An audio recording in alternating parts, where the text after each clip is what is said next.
Ndagusuhuje wowe udukurikiye ku murongo wacu wa YouTube channel Rama.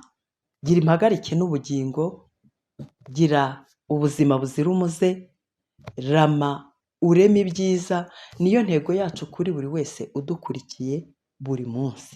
Nifuje ko tuganira ku bibazo bitatu cyangwa se ibintu bitatu abantu bakunda gukora bakabyita bito cyangwa ntacyo bitwaye, ariko bikarangiza bibagabanyirije agaciro bari bafite muri sosiyete.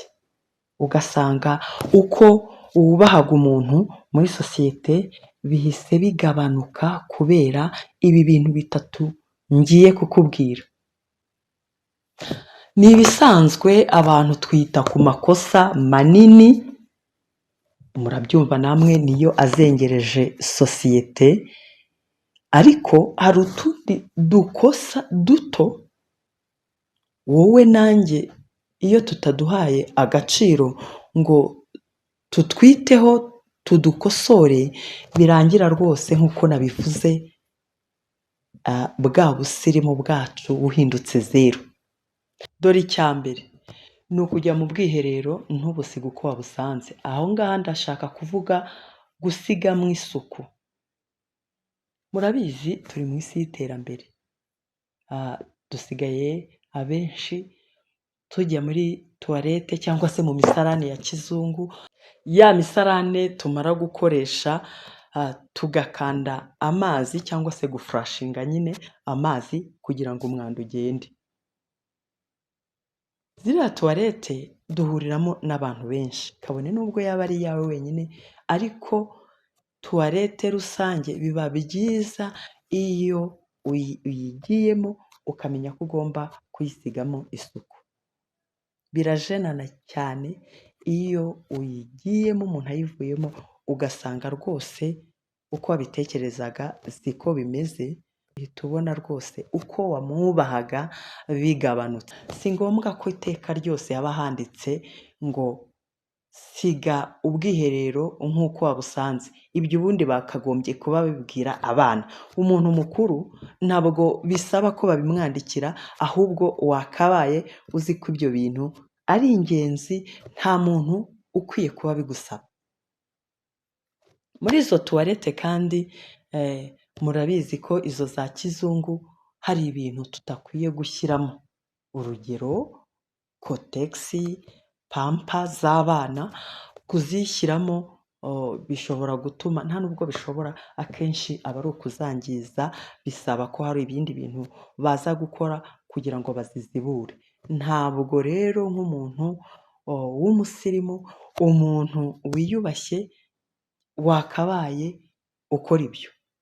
Kandi ahantu henshi hahurira abantu benshi usanga icyo kibazo bagitaka, ariko ukibaza ngo mbese uyu munsi ko yari foromasiyo y'abantu cyangwa se inama y'abantu bize, y'abantu bafite akazi bahahuriye, ibi bintu byakozwe n'andi? Ninde utazi ibi bintu mu by'ukuri? Ugasanga rero abantu bari kwibaza bati burya se ko abantu bari bicaye hano bose ari abasirimu, ibi bintu byakozwe n'andi? Ndagira ngo wowe unkurikiye, iri kosa ntirizakubeho, iri kosa ntirizakubeho. Ariko kandi hari n'igihe wagira utya ugasanga hari utarumvise iki kiganiro, ushobora kuvamo yayisizemo umwanda, wowe wayijyamo ukagira ngo nuyisohokamo uko nguko wayisanze abantu baramenya ko hari undi wayanduje. Oya, ni wowe uvuyemo ako kanya, ni wowe byitirirwa. Kandi nakubwiye ngo ibi bintu nyine bikwambura agaciro ku muntu wese wabibonye. Tubyirinde. Mu mwaka utaha wa 2025 ibi bintu niba byarigeze bikubaho ntibizongere kukubaho, bizaba amateka. Ikintu cya kabiri abantu bakunda gusuzugura, ariko mu by'ukuri nacyo ubona giteye isoni cyangwa se kikambura agaciro umuntu uba wagikoze, ikintu kijyanye no kurya. murabizi tujya mu makwe, mu mahoteli, tujya mu nama, tujya mu bintu bitandukanye, mu mahugurwa, ahantu hose hahurira abantu benshi. Bikaba ngombwa ko tujya kuri bife, ku meza kurya, buri muntu wese yiyaruriye. Biratangaza cyane bikanatera isoni kubona umuntu wari uzi ko yiyubashye ashobora kwarura isahani y'ibiryo bikagenda bimumeneka ku myenda, ndavuga bijojoba cyangwa se ubona bikabije. Kera tukiri abanyeshuri twabyitaga ikirunga, noneho umuntu yamara kugera aho yicara yatangira kurya bya biryo akaba arabisigaje biramunaniye. Ibyo bintu rwose wowe unkurikiye kuri rama ni bibi cyane. Burya niba utari uzi ko bikwambura agaciro ndakuburiye. Ubusanzwe mu maresitora ho kubera ko baba babyishyura kenshi bakwarurira bike, cyangwa se ugasanga banditse ngo nubisigaza urishyura kabiri. Ahandi rero siko bigenda, gusa ndakumenyesha ko niba iri kosa ujya urikora umenye ko bikwambura agaciro bikagucisha bugufi rwose ukabona urasuzuguritse. Reka nibutse ariko n'abategurira abantu ibyo kurya ntimukajye mubagerageza mubaha amasahani y'amasede, hahandi ugira ngo isahani irubitse umuntu yajya gushyiraho ibiryo ahubwo bigahita byuzura cyane, wenda umuntu akagenda ari ikirunga, ateruye ikirunga ariko mu by'ukuri hariho ibiryo bike. N'ubundi abo nabo mumenye ko muba mushaka gutuma abantu baseba, namwe mwikosore. Reka tujye ku ikosa rya gatatu. Iri ryo ndarivugamo ibintu bibiri.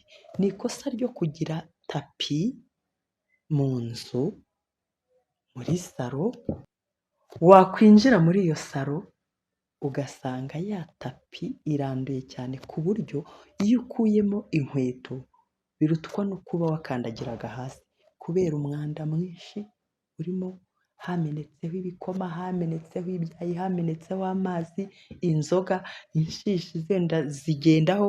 Ibyo ngibyo ndagira ngo wowe nkubwire nyiri tapi ko ibyo bintu bigusuzuguza, bigukoza isoni. Ariko ahangaha ku matapi ndongera nanone mburire n'abantu bandi bashobora kwinjira nabo bagasanga ba nyir'urugo bakuyemo inkweto, ariko wajya ukabona uwo mushyitsi arinjiye, yari ari hanze nyine birumvikana, yakoze urugendo akinjira n'inkweto agashyira wa mwanda wose kuri tapi.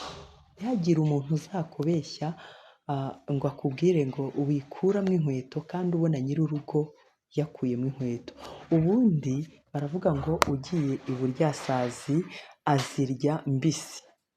Wowe nubona nyir'urugo yabashije gukuramo inkweto, ubwo nawe uzayoboka uzazikuramo. Ubusanzwe ubona ari umuco w'abantu bo muri Aziya kandi ni umuco mwiza.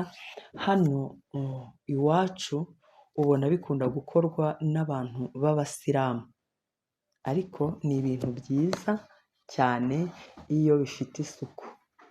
Byaba bidafite isuku bigahinduka icyasha ku muntu uba wabiteguye.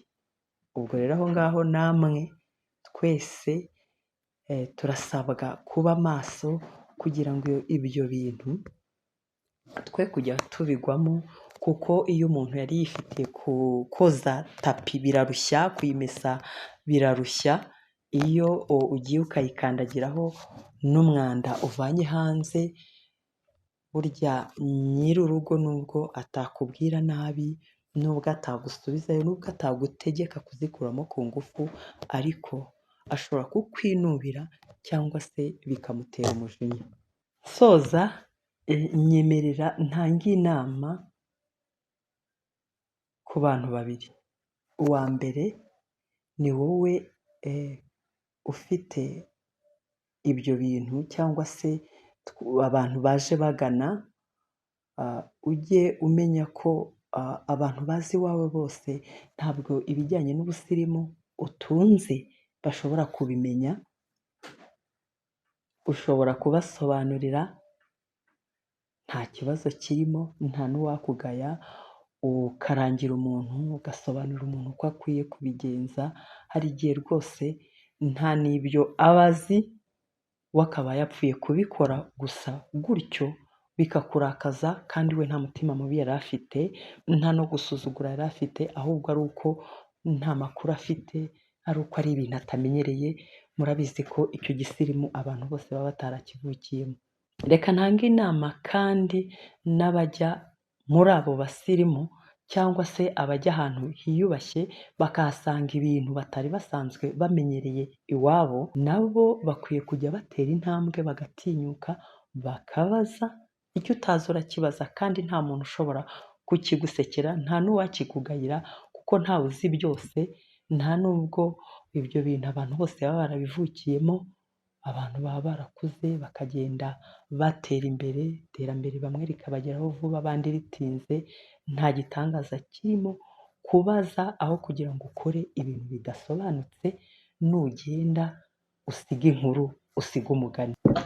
Wowe unkurikiye, ndifuza ko iki kiganiro wazagisangiza abantu bose benshi bashoboka kugira ngo aya makosa ye kuzongera kuba ku bantu uzi n'abo utazi. Ujye ureba ibyo bakora ntibikunezeze, wenda ugatinya no kubibabwira. Iki kiganiro kirimo kirababwira bose kugira ngo batazongera kugwa muri ayo makosa.